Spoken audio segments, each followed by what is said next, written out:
नमस्कार दोस्तों, स्वागत है आपका हमारी आज की इस वीडियो में। आज हम अपनी विज्ञान की सीरीज़ में रेडियोधर्मिता, जिसे हम लोग रेडियो एक्टिविटी भी कहते हैं, उस पर चर्चा करेंगे और जानेंगे यह क्या होता है और किस प्रकार के प्रश्न इस अध्याय से पूछे जाते हैं, उसके बारे में भी हम लोग जान लेंगे। तो आइए वीडियो स्टार्ट करते हैं। तो सबसे पहली बात तो ये है कि एक्चुअल में रेडियोधर्मिता होती क्या है, ये हमें पता होना चाहिए, क्योंकि जब तक हमें इसके बारे में पता नहीं होगा हम किसी भी प्रश्न का उत्तर देने में सक्षम नहीं हो पाएंगे। तो देखिए होता क्या है कि ऐसे तत्व प्रकृति में कुछ पाए जाते हैं जो अपने अंदर से लगातार अल्फा बीटा गामा रेज का क्या करते हैं, उत्सर्जन करते रहते हैं। उन्हें हम लोग बोलते हैं रेडियो एक्टिव तत्व, और उनके इस गुण को क्या बोलते हैं, रेडियो धर्मिता। तो क्या होता है, कोई भी तत्व अगर वो ऐसा कर रहा है तो ही वो रेडियो एक्टिव है, वरना नहीं होगा। तो इसको हम लोग समझ सकते हैं इस तरीके से, रेडियो एक्टिविटी,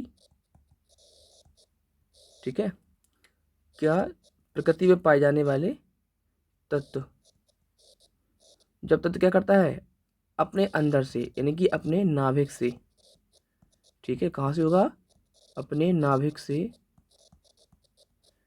अल्फा बीटा या फिर गामा किरणों का उत्सर्जन करेगा, गामा किरणों का उत्सर्जन करेगा,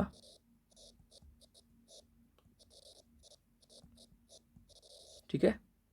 तो उसे क्या बोलते हैं, उनके इस गुण को बोलते हैं हम लोग रेडियो एक्टिविटी, रेडियो धर्मिता।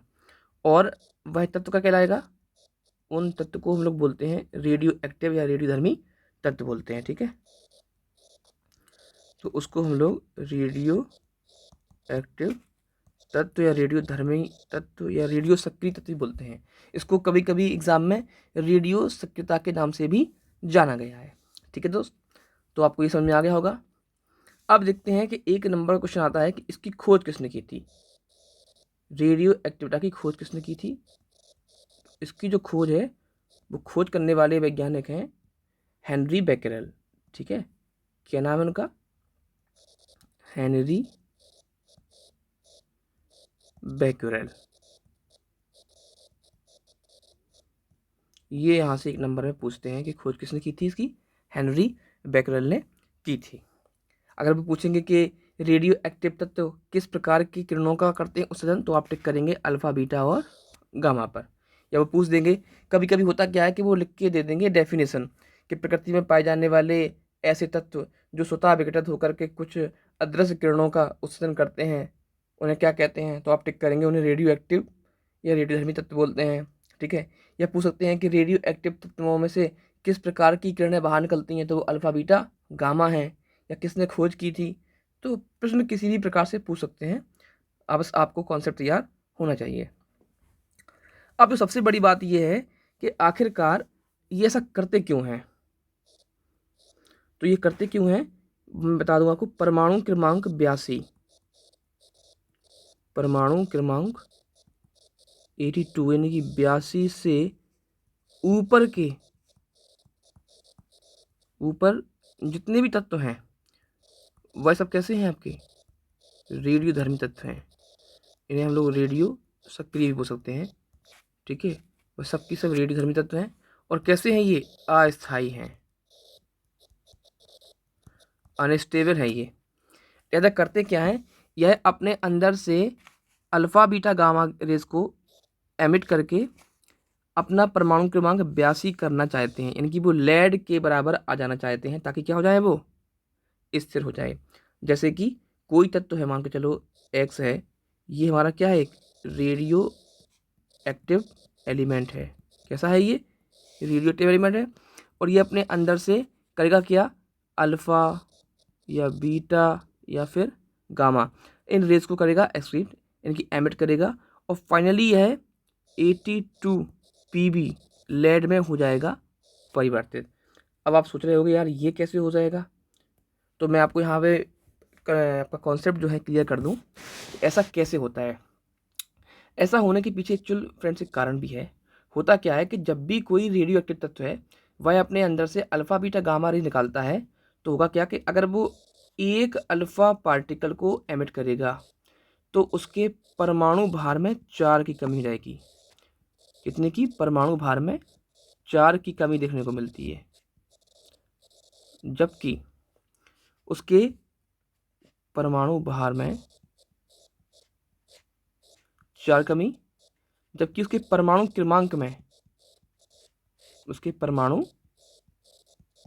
क्रमांक में 2 की कमी होती है। अब देखिए, जैसे ही कमी होती चली जाएगी वैसे ही धीमे धीमे वह क्या हो जाएगा? अपने परमाणु क्रमांक को खोता चला जाएगा और फिर धीमे धीमे करके वो पहुंच जाएगा कहाँ? लेड Pb82 तक पहुंच जाएगा। इसको हम समझ सकते हैं कि सपोज दैट कोई एलिमेंट X है जो हमारा कैसा है? रेडियो धर्मी है, रेडियो एक्टिव है, जिसका परमाणु क्रमांक Z है और परमाणु भार कितना है? A।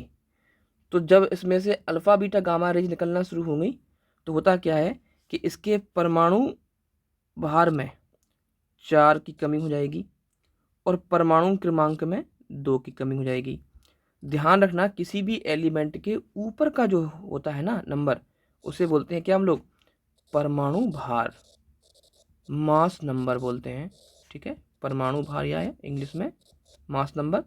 जबकि जो नीचे वाला है ना, इसको क्या बोलेंगे हम लोग? परमाणु क्रमांक बोलेंगे उसको, या हिंदी में बोलते हैं इसका एटॉमिक, सॉरी इंग्लिश में बोलते हैं इसका एटॉमिक नंबर। ठीक है, तो ये हो गया हमारा मास नंबर और उसे बोलते हैं हम लोग एटॉमिक नंबर। ठीक है, तो ये यहाँ से आपको हो गया होगा क्लियर। ये कब के लिए है? जब एक अल्फा पार्टिकल रिलीज हो रहा हो। ठीक है, लेकिन अगर यहाँ पर एक बीटा पार्टिकल रिलीज हुआ तब क्या होगा? तब की स्थिति में देखते हैं हम लोग। एक बीटा पार्टिकल अगर रिलीज हो रहा है,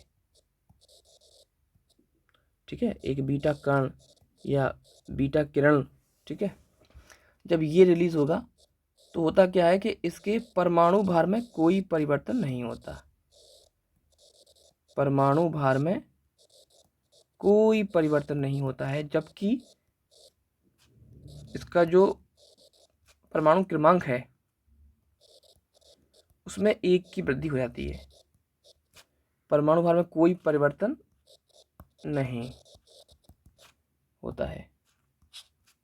ठीक है, जबकि होगा क्या? इसका जो परमाणु क्रमांक है, परमाणु क्रमांक में 1 की वृद्धि हो जाती है। ये थोड़ा ध्यान रखने वाली है कि 1 की वृद्धि हो जाएगी। अगर सपोज दैट उसका 92 है तो 93 हो जाएगा। ठीक है, 1 की वृद्धि हो जाती है। अब ये तो बता चुका हूँ मैं आपको कि परमाणु क्रमांक कहाँ पे होता है? नीचे वाला हिस्सा। कैसे देख लेते हैं, इसको भी समझ लेते हैं हम लोग। कोई एलिमेंट है X और ये है कैसा हमारा? रेडियो एक्टिव है। कैसा है हमारा ये? रेडियो एक्टिव एलिमेंट है, जी हाँ, जिसका परमाणु भार कितना है? A और परमाणु क्रमांक कितना है इसका? Z। एक्चुअल में परमाणु भार को हमेशा A से ही प्रदर्शित करते हैं, जबकि परमाणु क्रमांक को हमेशा Z से करते हैं प्रदर्शन। इसी वजह से मैंने यहाँ पर A और Z लिया है, वरना आप सोचोगे पता नहीं इन्होंने ऐसा क्यों ले लिया। तो अब देखो होगा क्या इसमें, इसका जो परमाणु भार है इसमें तो कोई चेंज नहीं देखने को मिलेगा, ये एज इट इज़ जैसा है वैसा ही रहेगा। लेकिन इसका जो परमाणु क्रमांक है उसमें क्या हो जाएगा? उसमें 1 की वृद्धि हो जाएगी। तो होता क्या है कि अल्फा निकलते हैं तो एक्चुअल में परमाणु क्रमांक कम हो जाता है, तो एलिमेंट और यहाँ पे लेफ्ट साइड में आता है, 82 के पास में आता है, लेड के पास। और जब जैसे निकलता है बीटा पार्टिकल तो उसका परमाणु क्रमांक बढ़ जाता है। परमाणु क्रमांक बढ़ने की वजह से वह थोड़ा आगे हो जाता है। तो इस तरीके से एलिमेंट जो है पीरियोडिक टेबल में यहाँ से वहाँ खिसकता रहता है। फाइनली वो करता क्या है? अपने अंदर से अल्फा बीटा और गामा रेज को एमिट करने के बाद, ठीक है, एमिट करेगा यानी कि उत्सर्जित करेगा। एमिट को क्या बोलते हैं हम लोग? उत्सर्जित। ठीक है, करेगा और एक स्थायी तत्व, ठीक है, क्या एक स्थायी तत्व में हो जाएगा परिवर्तित, और वह आपका जो स्थायी तत्व है वह है लेड। क्या है? लेड, Pb, जिसका परमाणु क्रमांक कितना होता है? 82 होता है। ठीक है, परमाणु क्रमांक कितना होता है उसका? 82 यानी कि 82। तो सभी रेडियो एक्टिव तत्व अपने अंदर से अल्फा बीटा गामा को रेज को एमिट करते जाएंगे और फाइनली एक स्थायी तत्व लेड में हो जाएंगे क्या, परिवर्तित। तो एक प्रश्न यहाँ से यही बन सकता है कि सबसे स्थायी तत्व कौन सा है, तो वह आपका कौन सा है, लेड। इसी पे आप टिक करेंगे, सबसे स्थायी तत्व, ठीक है, क्योंकि सभी के सभी रेडियो एक्टिव तत्व फाइनली इसी में आके हो जाते हैं परिवर्तित। तो सबसे स्थायी तत्व कौन सा हो गया हमारा, लेड पीवी, ठीक है। इसको क्या बोलते हैं, सीसा भी बोल सकते हैं, आपने पढ़ा होगा जिसका इस्तेमाल बैटरी वगैरह में होता है इसका, तो इसको हम लोग सीसा भी बोलते हैं हिंदी में, ठीक। तो सीसा आएगा तब भी आप टिक करेंगे, या लेड आएगा आप तब भी टिक कर सकते हैं। तो यहाँ से एक क्वेश्चन आपका निकल के और आ गया, ठीक। तो ये हो गया। अब यहाँ से देखो अगला क्वेश्चन क्या बन सकता है, भाई एग्जामिनर है वो तो कुछ भी यहाँ से पूछता ही रहेगा। तो अब यहाँ पर देखते हैं कि अल्फा बीटा जो गामा रेज होते हैं इन पर चार्ज कैसा होता है, ठीक है। आवेश, आवेश की चर्चा कर लेंगे क्योंकि एक नंबर में आता है अल्फा पार्टिकल का आवेश बहुत पूछते हैं। तो जो आपका अल्फा पार्टिकल है, इनकी अल्फा कण है या अल्फा रेज है, देखो group of particle in similar ways हो जाएगा आपका रेज। अगर एक पार्टिकल निकलेगा उसे हम लोग कण बोल देंगे, पार्टिकल बोल देंगे, ठीक है। जो अल्फा रेज है यह कैसी होती है, धन आवेशित होती है। कैसी होती है ये, धन आवेशित। तो एक तो क्वेश्चन ये हो गया कि यह होगी आपकी पॉजिटिविटी चार्ज। अब क्वेश्चन ये भी बन सकता है कि कितना इस पर आवेश आता है, तो वह इस पर होता है +2, धन आवेशित है, कैसा है, +2 है, यानी कि अल्फा पार्टिकल +2 होता है हमारा उसका चार्ज। अब हम बात करेंगे किसका, बीटा कण की बात करते हैं। तो यह कैसा होता है हमारा, ऋण आवेशित होता है। यह काफ़ी हद तक इलेक्ट्रॉन से सिमिलर होता है, तो यह हमारा कैसा होता है, ऋण आवेशित होता है, ठीक है। यानी कि यह निगेटिवली चार्ज होगा और इस पर जो चार्ज होता है वह होता है -1, ठीक है ना। -1 किस पे होता है, इलेक्ट्रॉन पर भी होता है। तो अल्फा पार्टिकल जो है +2, इसको हम लोग, इसकी तुलना हम लोग करते हैं हीलियम से, ठीक है। किससे करते हैं हम लोग, हीलियम 2He4 से, ये थोड़ा ध्यान रखना आप लोग। और इसकी तुलना हम लोग कर लेते हैं हमारे बिल्कुल इलेक्ट्रॉन से। ये बिल्कुल हमारा कैसे होता है, इलेक्ट्रॉन के सदृश ही होता है। तो यहाँ से ये दो क्वेश्चन बहुत एग्जाम में पूछ लिए जाते हैं जब भी। तो एक तो कौन सा है, अल्फा पार्टिकल पर कैसा होता है हमारा चार्ज, धनावेशित +2, और बीटा पर कैसा होता है हमारा, ऋण आवेशित यानी कि -1। जबकि पूछ सकते हैं आपसे गामा रे, गामा रेस, तो गामा किरण में होगा, देखिए ये बहुत उच्च एनर्जी वाली किरण है, इसको हमने किरण ही लिखेंगे, पार्टिकल फॉर्म में नहीं होगी। तो गामा किरण पर कोई आवेश नहीं होता है, ठीक है, इस पर कोई आवेश नहीं होगा, ध्यान रखना इस बात को। अब यहाँ से एक अलग क्वेश्चन बन सकता है, वो ये है कि अल्फा पार्टिकल को अगर हम वैद्युत चुंबकीय क्षेत्र में गुजारें तो क्या होगा, यह हमेशा नेगेटिव साइड की तरफ बेंड कर जाएगी, झुक जाएगी, क्योंकि कैसी है, धनावेशित है, तो उसे ऋणावेशित वाला हिस्सा अपनी तरफ खींच लेगा। जबकि बीटा कण को अगर हम वैद्युत चुंबकीय क्षेत्र में से गुजारें तो यह धन आवेशित वाले हिस्से की तरफ मुड़ जाएगा। जबकि गामा किरण को अगर हम गुजारते हैं वैद्युत चुंबकीय क्षेत्र से, इलेक्ट्रोमैग्नेटिक फील्ड से, तो वह किसी भी तरफ झुकती बल्कि सीधी रेखा में निकल जाती है, कारण इस पर कोई भी चार्ज नहीं होता है, ठीक है। तो इनके चार्ज की वजह से भी यह अलग अलग क्षेत्रों में बेंड कर जाते हैं, झुक जाते हैं, ठीक है। तो आई होप कि यहाँ से आपको ये क्लियर हो गया होगा। उसके बाद देखो प्रश्न की प्रकृति कुछ और बदल सकती है। कभी कभी पूछा गया है कि अल्फा बीटा गामा में सबसे हाई एनर्जी किस में होती है, तो सबसे अधिक जो ऊर्जा होगी यानी कि हाई एनर्जी वाला एलिमेंट होगा वह आपका कौन सा है, रेज, वह है आपकी गामा किरण। तो हाई एनर्जी होगी और इनका वेग भी कैसा होता है, चूँकि एनर्जी बहुत ज़्यादा है तो इनका जो वेग होगा वह उच्च होगा। कैसा होगा, इनका वेग बहुत उच्च होगा। यही वजह है कि यह सबसे अधिक हानिकारक होती हैं। कैसी होती हैं यह, सबसे अधिक हानिकारक। इनकी अल्फा बीटा गामा किरणों की हम बात करें तो सबसे ज़्यादा जो है हानिकारक होंगी वो है हमारी गामा किरण, ठीक है। तो ये आपसे यहाँ तैयार कर लीजिए। तो वो प्रश्न कैसे भी पूछ सकते हैं आपको, तो बस तैयार करना है। फिर से वही क्वेश्चन है कि रेडियो एक्टिव तत्व अंतिम रूप में किस में होते हैं परिवर्तित, तो सीसा में होते हैं या किस में हो जाते हैं, लेड में हो जाते हैं। ठीक है, तो ये भी इंपॉर्टेंट है। फिर और भी प्रश्नों की प्रकृति है, जैसे पूछ देते हैं कभी कभी ये लोग कि आपके रेडियो एक्टिव जो एलिमेंट हैं वह अपने पूरे मटेरियल को कितने समय में कर सकते हैं डिके, तो यह अलग अलग तथ्यों पर निर्भर करता है। ठीक है, यहाँ मैं जिक्र करना चाहूँगा रेडियम एलिमेंट के बारे में। इसका एग्ज़ाम में पूछा भी गया है कि रेडियम की खोज किसने की थी।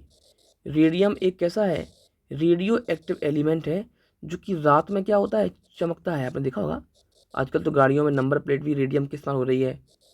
ठीक है, और भी कई चीज़ें हैं जो रेडियम से बन रही हैं। वॉच वगैरह में रेडियम का इस्तेमाल कर लेते हैं ताकि अंधेरे में दिखता रहे हम लोगों को।